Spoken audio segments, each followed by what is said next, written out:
Mesdames, Messieurs, peuple congolais, être citoyen, c'est être informé. Et pourquoi? Parce que l'ignorance est la pire des souffrances. Le savoir et la connaissance libèrent. Être citoyen, c'est d'agir en permanence. Et pourquoi? Parce qu'aucune cause n'est perdue d'avance. Et surtout quand elle est digne, juste, noble, légitime et voire civilisationnelle. Donc, seule la lutte libère. Sans lutte, il n'y a pas de liberté ni de la dignité d'un peuple. Sans lutte, il n'y a pas de justice rendue à un peuple. Sans lutte, il n'y a pas de progrès. Sans lutte, il n'y a pas de paix.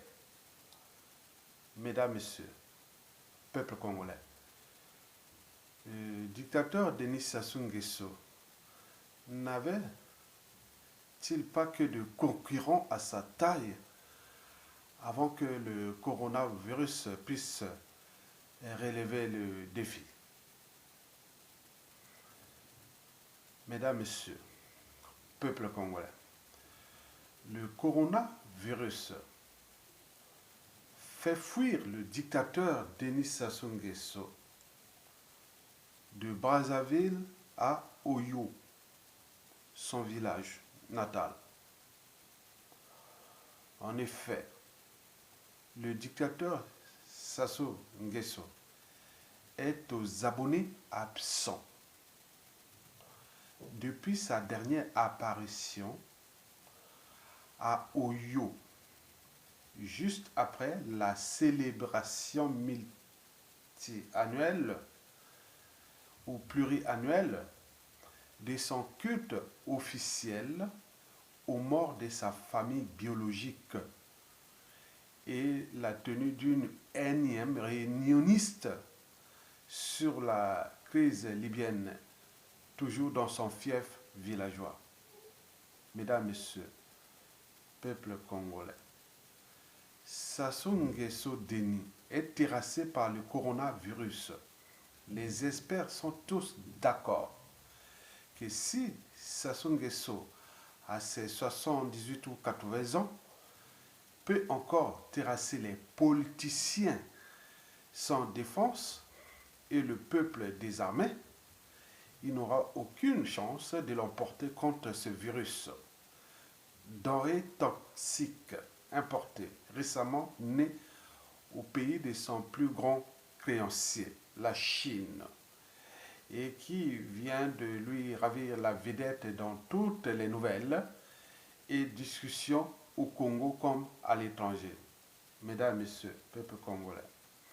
Alors, les Congolais civils, politiciens et militaires sont-ils incapables de le chasser? Et pourquoi? Et comment?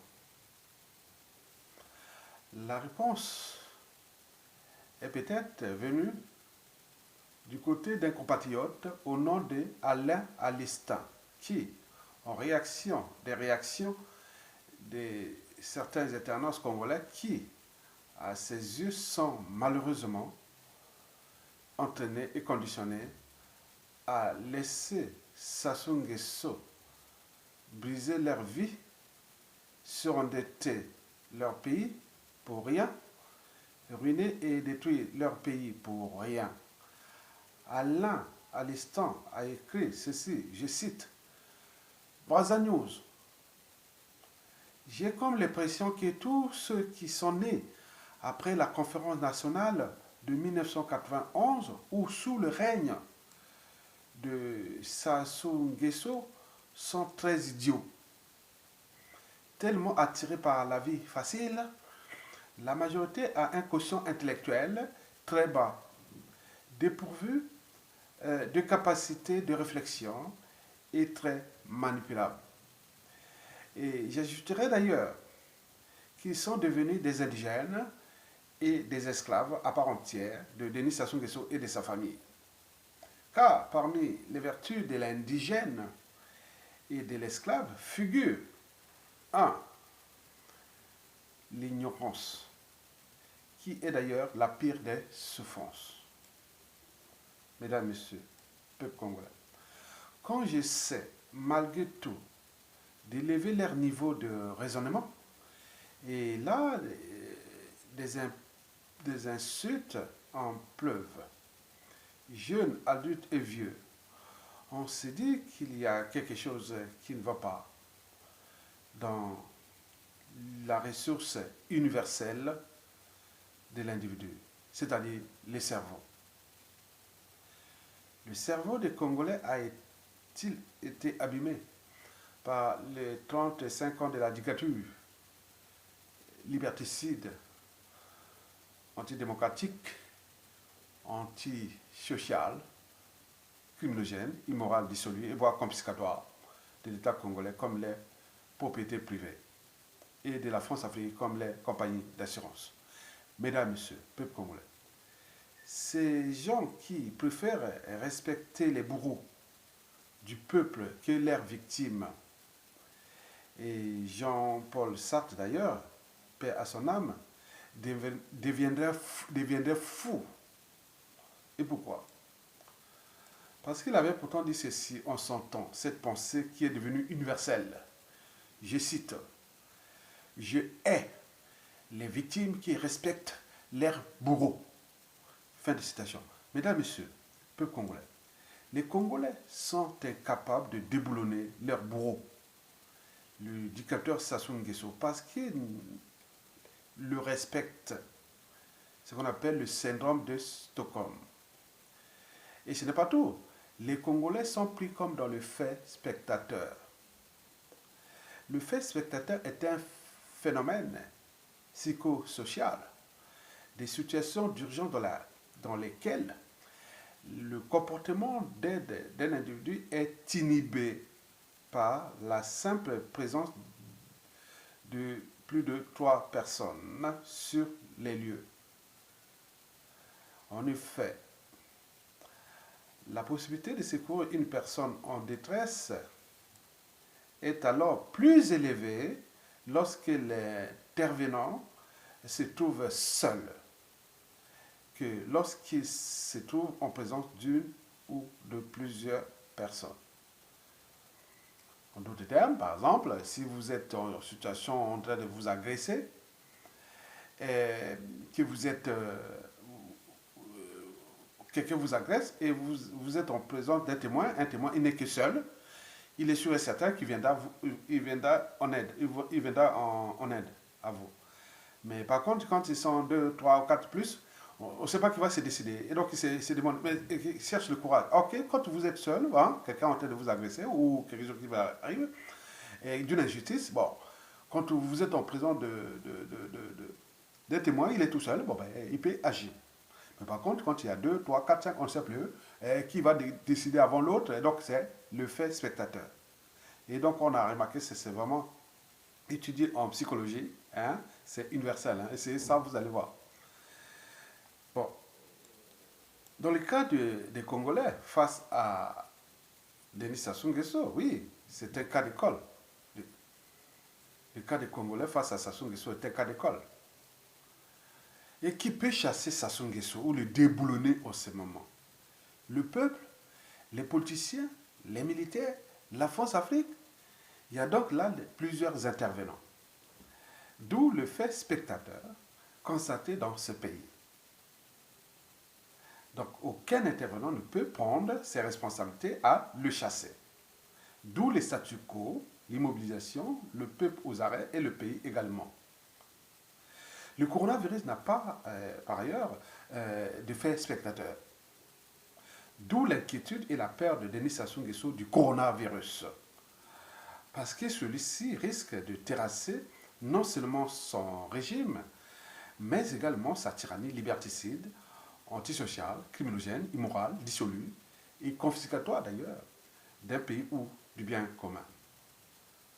Mesdames et messieurs, peuple congolais, parmi les vertus de l'indigène et de l'esclave figurent deux les émotions au-dessus de la raison, c'est-à-dire l'acceptation de l'inacceptable au-dessus du la réflexion, de la pensée et du raisonnement contre l'injustice, l'oppression et la barbarie. Historiquement, aucun combat politique et aucune lutte contre l'injustice, l'oppression et la barbarie n'ont été gagnés par des émotions comme l'acceptation, la colère, la tristesse, les pleurs, la haine, le dégoût, le remords, l'agressivité, la peur et la soumission. Bien au contraire.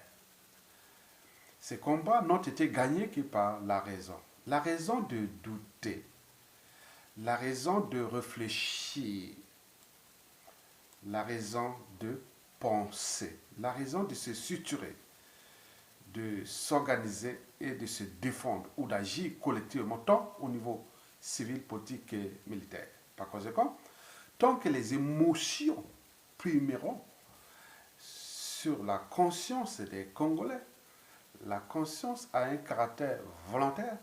Nous sommes là en présence de la conscience psychologique qui est liée à la raison et puis de la conscience morale, la barrière entre le bien et le mal.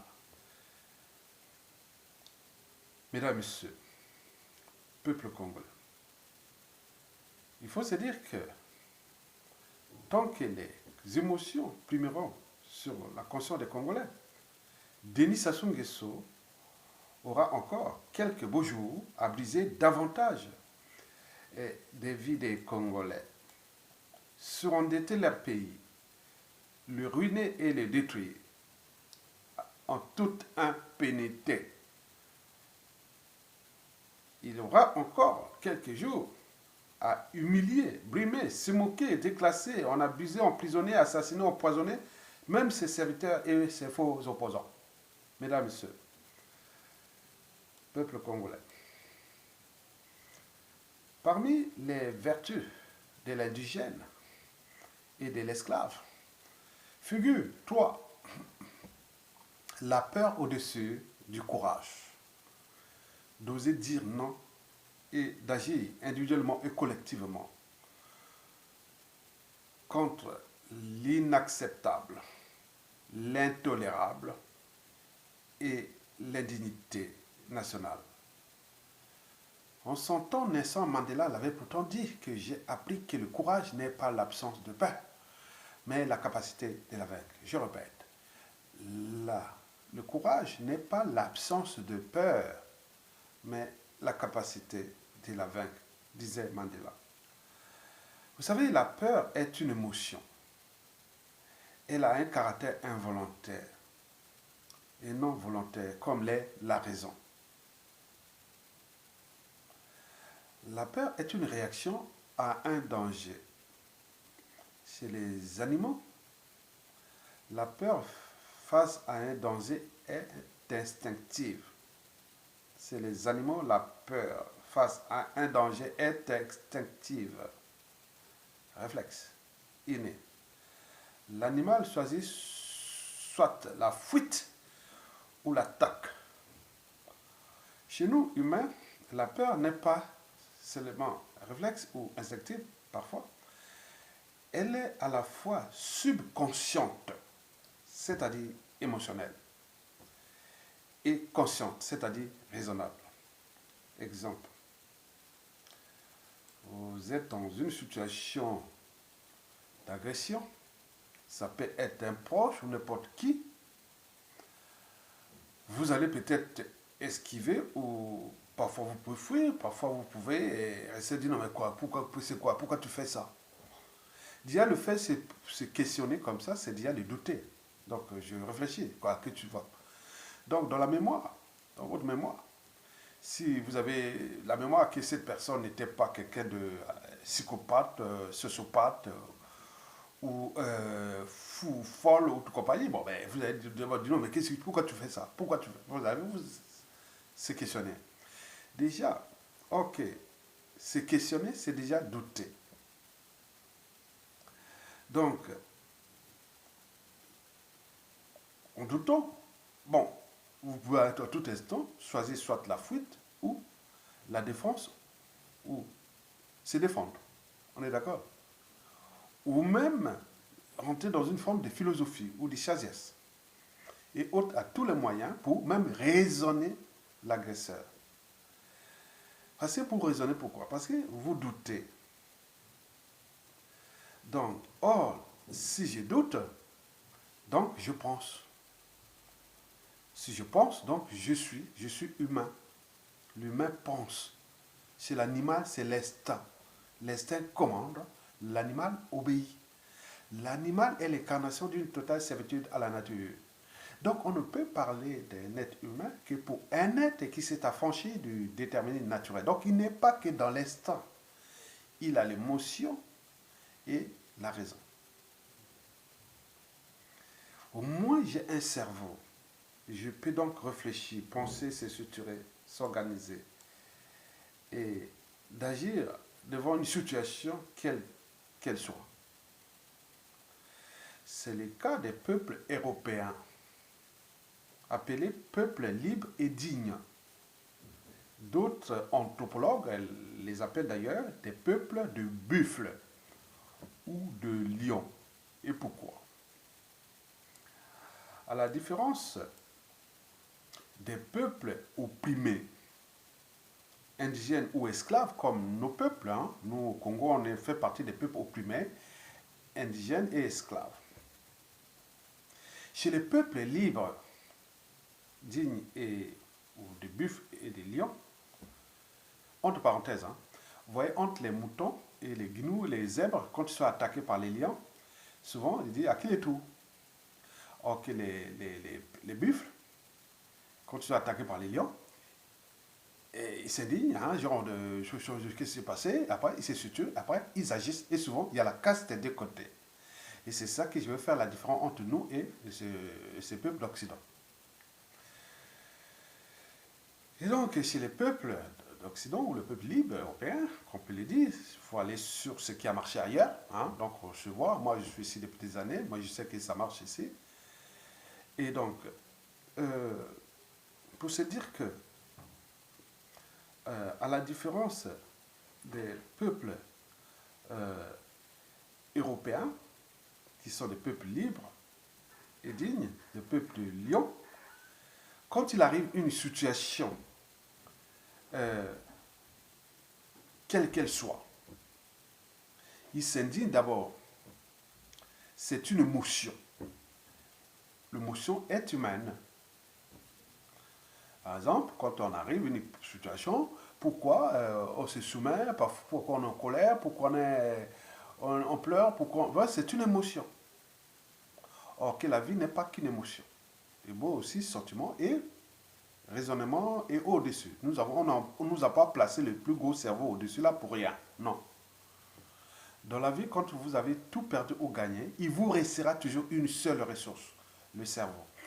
Or, quand on parle du cerveau, on parle du cognitif, celui de la raison, de réfléchir et de se structurer, d'organiser et autres. Ce n'est pas un fardeau, un cerveau. Or, que nous au Congo, le cerveau est comme un fardeau. Vous avez tout compris. Donc, quand il arrive une situation d'injustice, d'oppression et d'barbarie et d'occupation, de guerre et de compagnie, ces peuples souvent s'indignent. Et après, ils se structurent, ils s'organisent et agissent collectivement. Et c'est récurrent.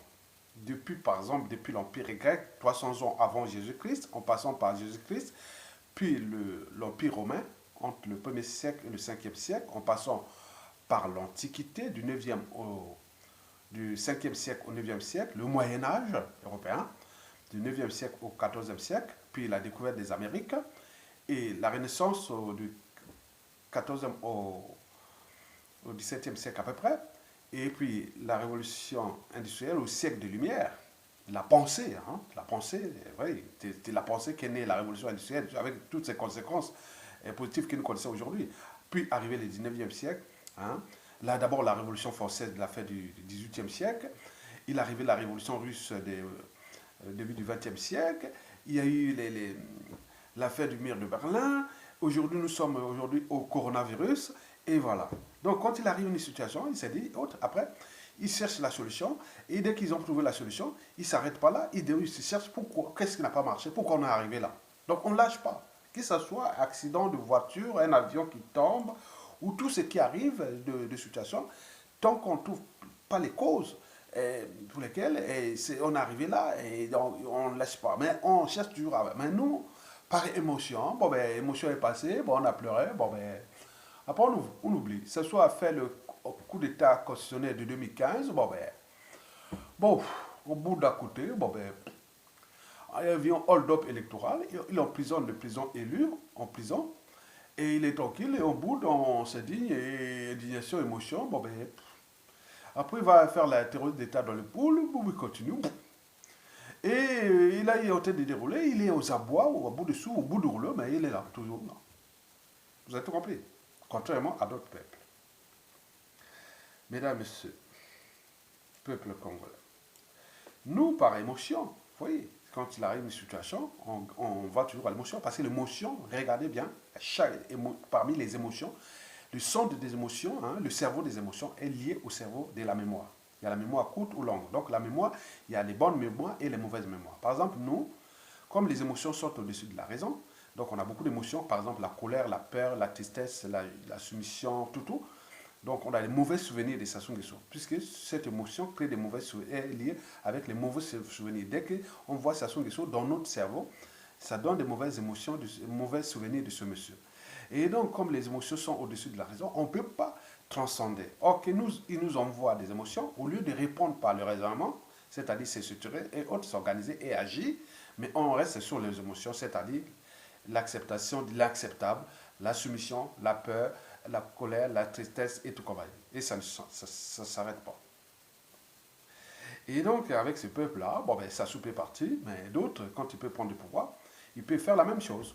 C'est qu'avec ce peuple-là, voilà, comment vous allez défendre ni vos libertés fondamentales, ni vos droits fondamentaux, ni le but de la condition humaine et sociale, et vos droits de peuple et de compagnie avec ce peuple-là qui ne peut pas se défendre. Il est prêt à tout renoncer, à se résigner. La résignation et le renoncement sont les règles des peuples opprimés. Or, si les peuples libres, on ne les lâchera rien.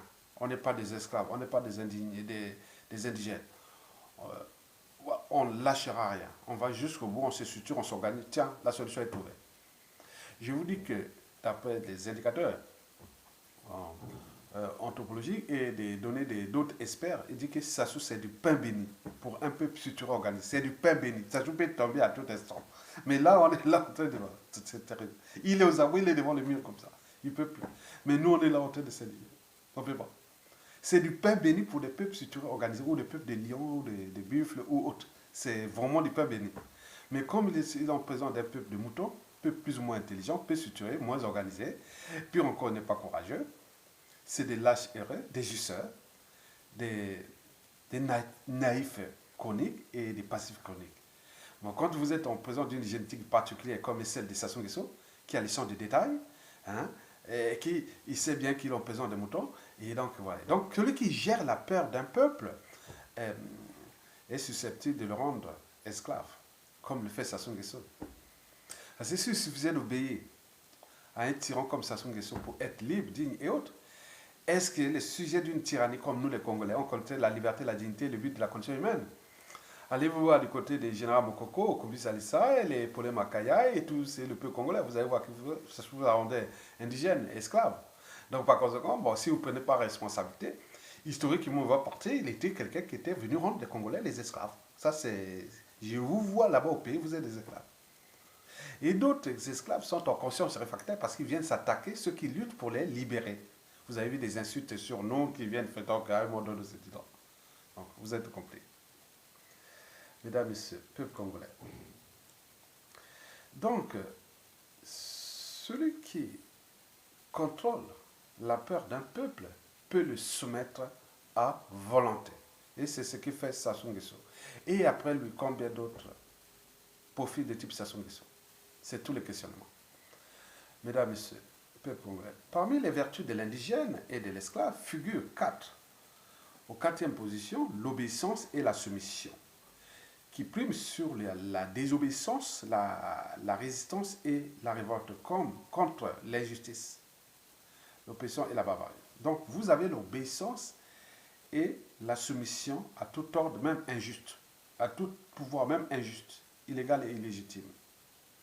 Parce que cette obéissance et soumission prime sur la désobéissance, la résistance et la révolte.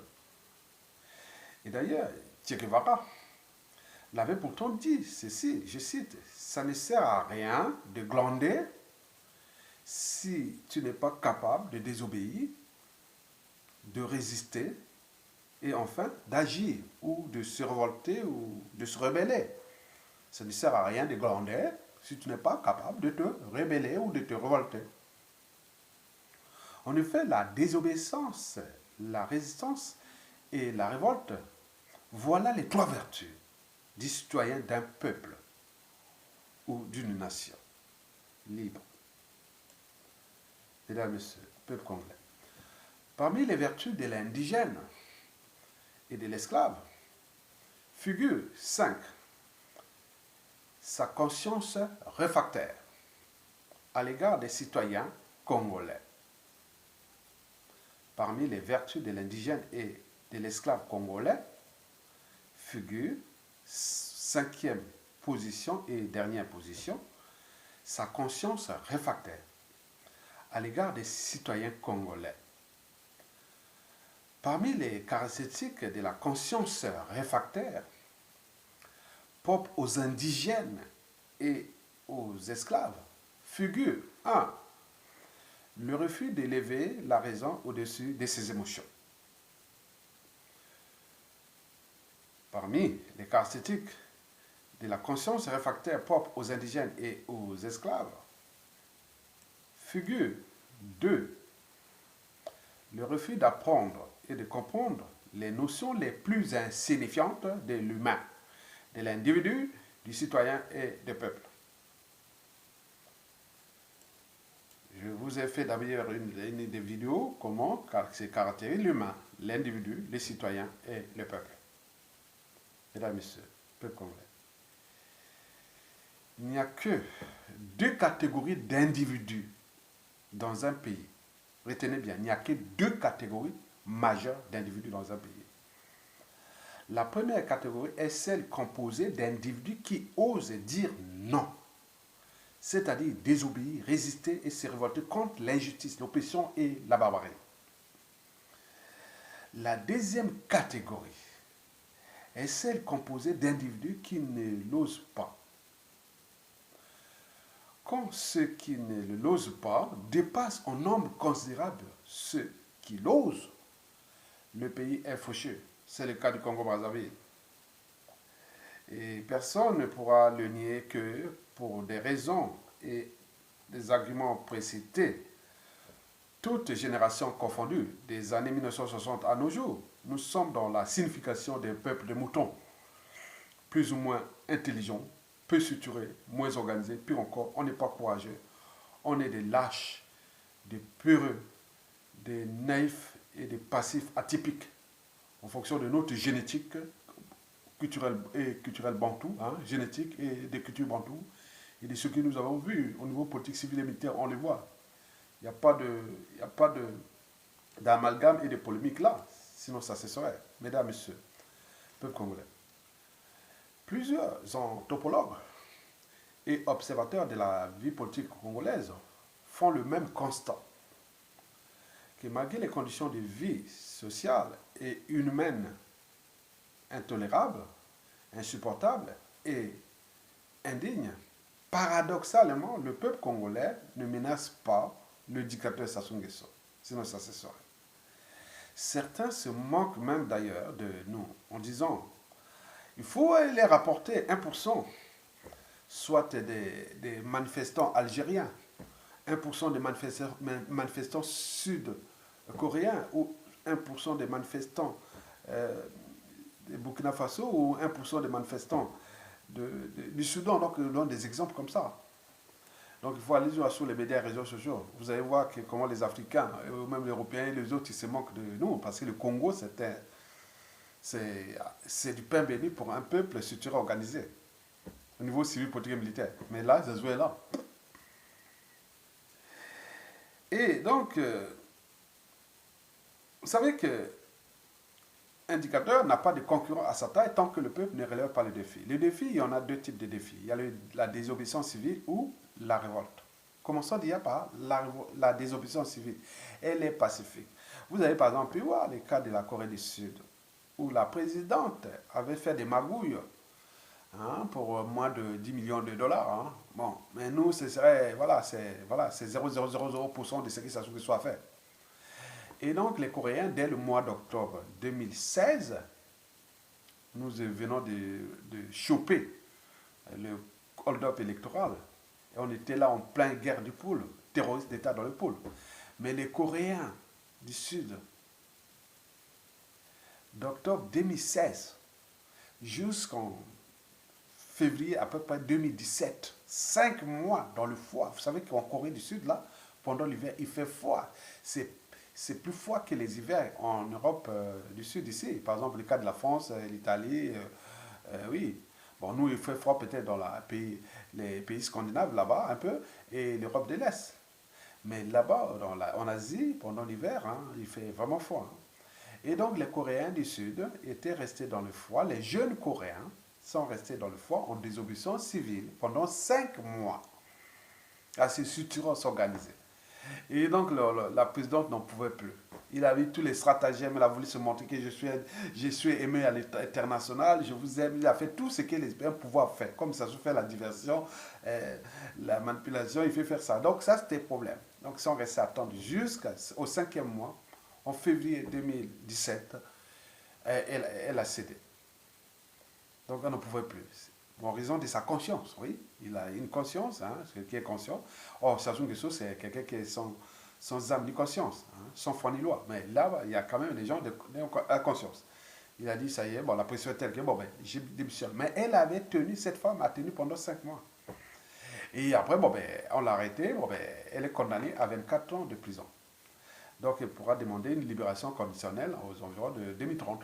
Mais pour l'instant, elle est partie pour jusqu'à 2040 à peu près en prison. Vous avez tout compris. Vous avez vu au Burkina Faso, on a vu comment ça s'est passé. Donc, en réalité, beaucoup de ces pays qui ont fait ces manifestations, ils cherchent à donner un coup de main aux Congolais. Parce qu'en réalité, les gens ont compris que le fruit est mûr, ça est mûr, peut tomber. Tout pendant à tout instant. Mais comme ils sont des représentants d'un peuple de moutons, comme je vous ai précisé dans les arguments que j'ai fait dans cette vidéo, donc il nous manque des managers, ceux qui sont capables de suturer et d'organiser une résistance par pacifique ou par insurrection. Il nous manque des managers. Or que les Congolais, jeunes, vieux et autres, ils attendent les hommes politiques. Mais les hommes politiques ont des soucis parce que partout dans le monde, ils deviennent des problèmes, les hommes politiques. Nous avons vu par exemple, dans notre cas, depuis 2015, ils nous ont roulé dans la farine avec Sassou Nguesso, ils étaient déjà en intelligence contre le peuple. Oui, ils sont passés. Arrivé le hold-up électoral. Bon, le président élu est en prison. Oui, mais lui, il devait peut-être, oui, se restructurer ensemble et taper le régime. Il tombait, mais ils sont divisés, ils ont fait leur petit jeu, voilà. Donc, il ne faut pas compter sur les hommes politiques. C'est le gouvernement qui crée les hommes politiques du Congo de demain. Si c'est désobéissance civile, on se situe, ça sous-tombe, ce sont ces gens-là qui vont devenir les hommes politiques de demain. Ce n'est plus cette classe politique avariée, c'est zéro. Je vous dis zéro. Ce n'est pas grand-chose. Et donc, il nous manque des managers, soit pour la désobéissance civile ou pour le soulèvement populaire. Et donc, je voulais dire que au Congo, vous avez un mois de désobéissance civile, on arrive à un rapport de force, ça sous-tombe. Tout se court, donc là, les aéroports, tout ne fonctionne plus, personne n'entre. Déjà, le coronavirus est venu donner un coup de main parce que les relations avec l'étranger sont déjà bloquées. Il reste quoi? Couper tout et il va céder. Mais il manque les managers. Et donc, il y a des Sud-Coréens, les jeunes Sud-Coréens, il y a des Algériens, il y a des Soudanais, il y a des Burkinabés, il y a même des Boliviens, tout ça, ils cherchent à donner coup de main aux Congolais. J'en ai eu dans un restaurant ici à Paris, il dit non mais oui, mais on veut vous donner un coup de main. Vous là-bas, il n'y a pas des gens qui peuvent structurer une contestation à Sassou Nguesso pendant 1 mois, 2 mois, 3 mois. Nous, en Corée du Sud, on a fait ça pendant 5 mois. Il y a d'autres qui sont restés même 1 mois. Et regardez, en Soudan du Sud, au Soudan, ils sont restés peut-être 3 mois. En Algérie, c'est 8 mois. Ils sont encore là, ils continuent, ils ont certes évacué Bouteflika, mais là, ils attendent pour faire descendre le système. Donc, ils ont rendu une forme de désobéissante. Vous voyez ça? C'est le cerveau. C'est là. C'est pas venir insulter les gens. Hein. Moi, je parle à un monsieur qui m'a dit ah, yeah, mais tu es mal coiffé et tu fais ceci. Mais non, venez pas parler sur les personnes. Donc, quand vous parlez sur les personnes, vous n'avez plus de raisonnement. Donc, je comprends bien que c'est un indigène ou un esclave. Ah, pauvre. Et parfois, quand on voit, bon, quand c'est adulte, bon, on dit, bon, c'est raté, quoi. Mais quand c'est jeune, on se dit, ah oui, il est irrécupérable jusqu'à la 8e génération après Sassou Nguesso, quoi. Donc, c'est malheureux.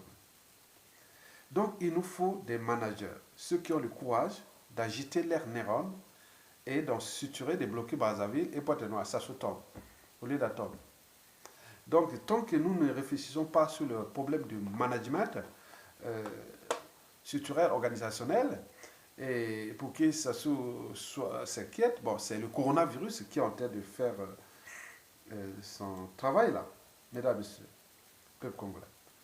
Donc, nous n'avons pas de manager et encore des gens courageux pour structurer quelque chose à Brazzaville pour faire tomber Sassou Nguesso. C'est le souci pour tout le monde. Mais, parallèlement, lui continue à briser davantage des vies, à ruiner, détruire ce pays, à humilier, emprisonner, faire ce qu'il veut de vous. Puisque c'est des indigènes. Un indigène ou un esclave n'a pas de droit, n'a que des devoirs. Le devoir de se taire, de se soumettre, de se plaindre, de mourir, de tout ce que vous avez. Vous avez tout compris. Et bon, c'est ça le problème. Quoique, le coronavirus, oui, je vais parler ici du coronavirus. Le dictateur Sassou Nguesso est désormais un serpent qui, en se mordant la queue, va mourir de son propre venin. En effet, le coronavirus est une véritable leçon pour le dictateur Sassou Nguesso. Et pour cause. Il n'y aura pas de transfert, ni d'évacuation sanitaire pour ses soins médicaux en Europe et notamment en France ou en Espagne. Par conséquent, il sera obligé, comme lui, ses dignitaires, ses courtisans et tout ça qui sont bloqués au Congo, ils seront obligés d'être pris en charge dans les hôpitaux de merde qu'il a lui-même construit et laissé en ruine depuis des années, comme l'éducation nationale et tout ce qu'il a laissé en ruine. Finalement, le coronavirus va certainement réussir là où l'opposition politique, Jean-Marie Michel Mokoko, et le peuple congolais ont échoué depuis 2015. Ça se dégage. Mesdames et messieurs, peuple congolais. Pour terminer, toute dictature a toujours un début et une fin. Parce qu'il a une durée de vie limitée.